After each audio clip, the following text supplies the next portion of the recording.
హిందూ పంచాంగం ప్రకారం ప్రతి నెలలో వచ్చే ఏకాదశికి ఒక ప్రత్యేకత ఉంటుంది. ప్రతి మాసంలో శుక్లపక్షం, కృష్ణపక్షంలో ఏకాదశి వస్తుంది. ఇలా సంవత్సరం మొత్తం 24 ఏకాదశులు వస్తాయి. ఉగాది ముందు పాల్గొన మాసంలో వచ్చే ఏకాదశికి ఎంతో విశిష్టత ఉంది.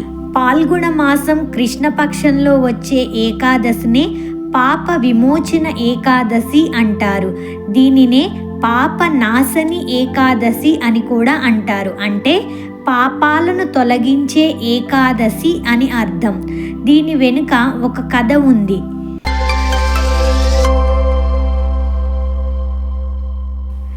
పద్మపురాణంలో వివరించిన పాప విమోచని ఏకాదశ వ్రత కథ ఈ క్రింది విధంగా ఉంది. యుధిష్ఠిరుడు, ఓ ప్రభు, పాల్గొన శుక్లపక్షంలో వచ్చే ఏకాదశి యొక్క ప్రాముఖ్యత గురించి నేను విన్నాను. ఇప్పుడు దయచేసి చైత్రపక్షంలోని కృష్ణపక్ష ఏకాదశి అనే పేరుతో నన్ను అనుగ్రహించండి అని అడిగాడు. ఓ రాజులకు రాజా, ఈ ఏకాదశికి సంబంధించిన పాపాలను నాశనం చేసే కథను నేను చెప్తాను, వినండి. మాంధాత, ఓ ప్రభు, ప్రజల సంక్షేమం కోసం చైత్రపక్షంలోని కృష్ణపక్షంలో ఏ ఏకాదశి వస్తుందో వినాలనుకుంటున్నాను. దాని ఆచారాలేమిటి? దానివల్ల ఎవరైనా ఏ ప్రయోజనాలను పొందుతారు? దయచేసి ఈ వివరాలను వివరించండి అని అన్నాడు. లోమాష్ ఇలా అన్నాడు. ఓ రాజులలో శ్రేష్ఠుడా, ఈ సంఘటన పురాతన కాలం నాటిది.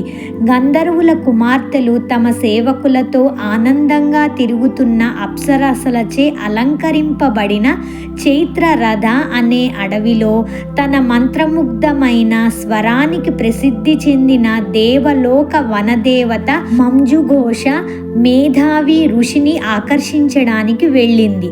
అతను బ్రహ్మచర్యాన్ని అభ్యసిస్తూ ఆ అడవిలోనే నివసించాడు. ఆ మహర్షికి భయపడి మంజుఘోష తన ఆశ్రమానికి 1 మైలు దూరంలో ఉండి వీణను అందంగా వాయించడం ప్రారంభించింది. మధురమైన రాగాలు పాడింది. గౌరవనీయుడైన మహర్షి వేరే చోట తిరుగుతూ ఆమె గానం విని దానిని అనుసరించాడు. ఆమె అందానికి ముగ్ధుడైన అతను ఆమెను చేరుకున్న తర్వాత తన సన్యాసాన్ని విడిచిపెట్టి కోరికకు లొంగిపోయాడు. అలాంటి స్థితిలో ఉన్న మహర్షిని చూసి మంజుఘోష అతని దగ్గరికి వచ్చి ఆమె వీణను పక్కన పెట్టి అతనిని లాలించడం ప్రారంభించింది. మేధావి కూడా ఆమెతో శృంగారంలో నిమగ్నమయ్యాడు. కోరికలో మునిగిపోయి వారు రాత్రి పగలు అనే తేడా లేకుండా పోయారు. ఆ విధంగా ఋషుల ధర్మ మార్గాన్ని విడిచిపెట్టి అతను చాలా రోజులు స్వర్గపు అప్సరసలతో ఆనందంతో మునిగిపోయాడు. మంజుఘోష స్వర్గలోకానికి బయలుదేరడానికి సిద్ధమయ్యింది. వెళ్లే ముందు ఆమె మేధావి ఋషితో, ఓ బ్రాహ్మణ, ఇప్పుడు నా నివాసానికి తిరిగి వెళ్ళడానికి నాకు అనుమతి ఇవ్వండి అని చెప్పింది. మేధావి, ఓ దేవి, తెల్లవారే వరకు నాతో ఇంకొంచెం ఉండు అని అన్నాడు. ఆ దివ్య వనదేవత, ఓ బ్రాహ్మణ శ్రేష్ఠుడా, ఎన్ని సాయంత్రాలు గడిచాయో ఎవరికి తెలుసు? దయచేసి నాతో గడిచిన సమయాన్ని పరిగణించండి అని సమాధానం ఇచ్చింది. లోమాక్షి ఇలా వివరిస్తున్నాడు. ఓ రాజా, స్వర్గపు అప్సరస మాటలు విన్న మేధావి కళ్ళు ఆశ్చర్యంతో పెద్దవయ్యాయి. ఆ క్షణంలో అతను గడిచిన సమయాన్ని లెక్కించి ఆమెతో ఉన్నప్పుడు 57 సంవత్సరాలు గడిచిపోయాయని గ్రహించాడు. ఆమెతో ఉండడం వల్ల తన తపస్సు నాశనమయ్యిందని గ్రహించిన తరువాత ఆ ముని చాలా కోపంగా ఉన్నాడు. ఓ పాపి, నువ్వు రాక్షసివి అవుతావు అని ఆమెను శపించాడు. అప్పుడు ఆమె వినయంగా నమస్కరించి, ఓ బ్రాహ్మణులలో ఉత్తముడా, దయచేసి నా పాపం నుండి నన్ను విముక్తి చేయుము. 7 మాటలు మాట్లాడడం ద్వారా లేదా 7 అడుగులు కలిసి నడవడం ద్వారా మాత్రమే సద్గుణవంతులతో స్నేహం ఏర్పడుతుంది. ఓ బ్రాహ్మణుడా, నేను మీతో చాలా సంవత్సరాలు గడిపాను కాబట్టి ప్రభు దయచేసి నాపై దయచూపండి అని చెప్పి అర్థించింది. అప్పుడు ఆ మేధావి ఋషి ఇలా అన్నాడు. ప్రియమైన దానా, నా మాటలు విను. ఈ శాపాన్ని నివారించవచ్చు. నేనేం చేయగలను? నీవు నా విస్తృత తపస్సుని నాశనం చేశావు. పాల్గొన మాసంలోని కృష్ణ పక్షంలో వచ్చే శుభ ఏకాదశిని పాప విమోచని అంటారు. అది అన్ని పాపాలను నశింపచేస్తుంది. కాబట్టి ఆ ఏకాదశి ఉపవాసం పాటించడం ద్వారా నీ రాక్షస స్థితి తొలగిపోతుంది అని చెప్పి మేధావి తన తండ్రి చ్యవనముని ఆశ్రమానికి వెళ్ళాడు. అతన్ని చూసి చ్యవనుడు, కుమారా, ఏం చేశావు? నీవు సంపాదించిన పుణ్యాలను నాశనం చేసుకున్నావు అని చెప్పాడు. మేధావి, తండ్రి, నేను ఒక స్వర్గపు అప్సరసతో సుఖంలో మునిగిపోయిన పాపం చేశాను. ఈ పాపానికి పరిహారం అయ్యే ఒక తపస్సుని నాకు చెప్పండి అని అడిగాడు. చ్యవనుడు, కుమారా, పాల్గొన మాసం కృష్ణపక్షంలో వచ్చే ఏకాదశి నాడు ఉపవాసం ఉండడం వలన పేరుకుపోయిన పాపాలు నశించిపోతాయి అని చెప్పారు. తన తండ్రి మాట విన్న మేధావి ఆ ఉపవాసం పాటించాడు. దీనితో అతని పాపం ప్రాయశ్చిత్తమైంది మరియు అతను మళ్ళీ తపస్సుతో పరిపూర్ణుడయ్యాడు. అదేవిధంగా మంజుఘోష కూడా ఈ అద్భుతమైన ఉపవాసాన్ని పాటించింది. పాప విమోచని ఏకాదశి నాడు ఉపవాసం పాటించడం వల్ల ఆమె రాక్షస ఉనికి నుండి విముక్తి పొంది దివ్యమైన అప్సరసగా రూపాంతరం చెంది స్వర్గలోకానికి వెళ్ళింది. ఓ రాజా, పాప విమోచని ఏకాదశి ఉపవాసం ఆచరించే సద్గురువుల పాపాలన్నీ నశించిపోతాయి. దాని గురించి చదవడం లేదా వినడం వల్ల 1000 ఆవులను దానం చేసిన పుణ్యం లభిస్తుంది. బ్రాహ్మణ హత్య, బంగారం దొంగతనం చేయడం, మద్యం సేవించడం, గురువు భార్యతో వ్యభిచరించడం వంటి ఘోరమైన పాపాలు కూడా ఈ ఉపవాసం ఆచరించడం ద్వారా తొలగిపోతాయి. ఈ ఉపవాసం అత్యంత పుణ్యప్రదమైనది.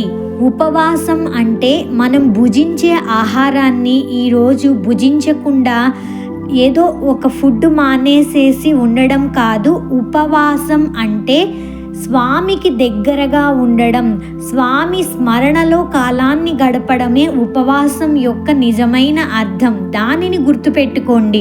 మనం తినే ఆహారాన్ని త్యజించడం కాదు, స్వామికి, ఆ పరమాత్మని మనసులో స్మరించుకుంటూ ఆ పరమాత్మ చింతనలో గడపడమే ఉపవాసం యొక్క నిజమైన అర్థం. ఈరోజు స్వామికి మల్లెపూలు సమర్పిస్తారు. వీలైతే ఈ వ్రతాన్ని ఆచరించేవారు సాయంత్రం విష్ణువు ఆలయాన్ని కూడా సందర్శించాలి.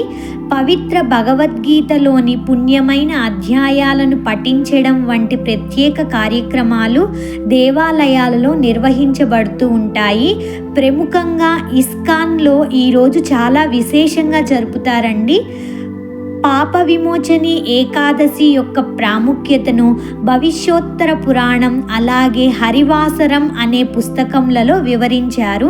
దీనిని మొదట లోమహర్ష మహర్షి మాందాత రాజుకు, తరువాత శ్రీకృష్ణుడు పాండవులలో పెద్దవాడైన యుధిష్ఠిరుడికి వివరించారు. పాప విమోచని ఏకాదశి అన్ని పాపాలను నాశనం చేస్తుందని, అలాగే గమనించే వారికి అపరాధ భావన నుండి విముక్తి చేస్తుందని నమ్ముతారు. ఈ ఏకాదశిని పరిపూర్ణ భక్తితో పాటించడం ద్వారా వ్యక్తి ఎప్పటికీ రాక్షసులు లేదా దయ్యాల ప్రభావానికి గురికాడు. పాప విమోచని ఏకాదశిని పాటించడం హిందూ తీర్థయాత్ర స్థలాలను సందర్శించడం, అలాగే 1000 ఆవులను దానం చేయడం కంటే ఎక్కువ పుణ్యప్రదం.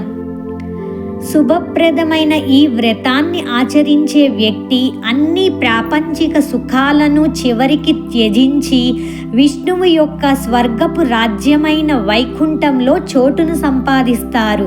పాప విమోచని వ్రతాన్ని ఆచరించడం యొక్క ముఖ్య ఉద్దేశం శరీర అవయవాలను నియంత్రించడం, మనస్సుని మన అధీనంలో ఉంచుకోవడం, అలాగే విష్ణువుకి అంకితం చేయబడిన వేద మంత్రాలను జపించడం, వినడం, పఠించడంలో తగినంత సమయాన్ని గడపడం. అదే నిజమైన ఉపవాసం అంటే. ఈ రోజున ఉపవాసం ఉండి విష్ణుమూర్తిని ఆరాధిస్తే పాపాలు తొలగిపోతాయని శ్రీకృష్ణుడు స్వయంగా అర్జునునికి చెప్పినట్లు పురాణ వచనం. అంతేకాకుండా ఈ వ్రతం ఆచరించిన వారికి మోక్షం కూడా లభిస్తుంది. ఈ వ్రతాన్ని ఆచరించకపోయినా ఇటువంటి కథలు వినడం వల్ల మనలో మార్పు చెందడానికి చాలా అవకాశం ఉంటుంది. ఈ కథలో మేధావి ఏం చేశాడు? తెలియకుండా ఎన్నో సంవత్సరాలు ఆ అప్సరసతో గడిపేయడం వల్ల అతనికి ఎంత నష్టం కలిగింది. అటువంటి ఆ రాగ ద్వేషాలకు అతీతంగా మనం ఉండాలి అన్న విషయాలను తెలుసుకోవచ్చు.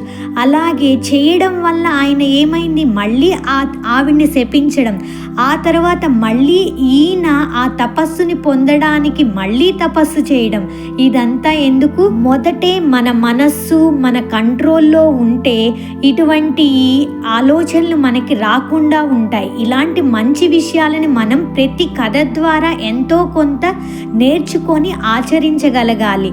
అలా చేస్తారు అని ఆశిస్తున్నాను. ఈ వీడియో మీకు నచ్చినట్లయితే తప్పకుండా లైక్ చేయండి, షేర్ చేయండి, సబ్స్క్రైబ్ చేసుకోండి. సర్వం శ్రీకృష్ణార్పణమస్తు. త్వరలో ఉగాది రాబోతుంది కదండి. మన ఛానల్లోనే ఉగాది కథ అనే వీడియో అప్లోడ్ చేయబడింది. మత్స్యావతారము, అసలు లోకాలన్నీ ఎలా పుట్టాయి, ఇలాంటి వివరణ చాలా వివరంగా వివరించడం జరిగింది. ఎవరైనా వినకపోయి ఉంటే తప్పకుండా వినండి. మన ఛానల్ని సపోర్ట్ చేయండి.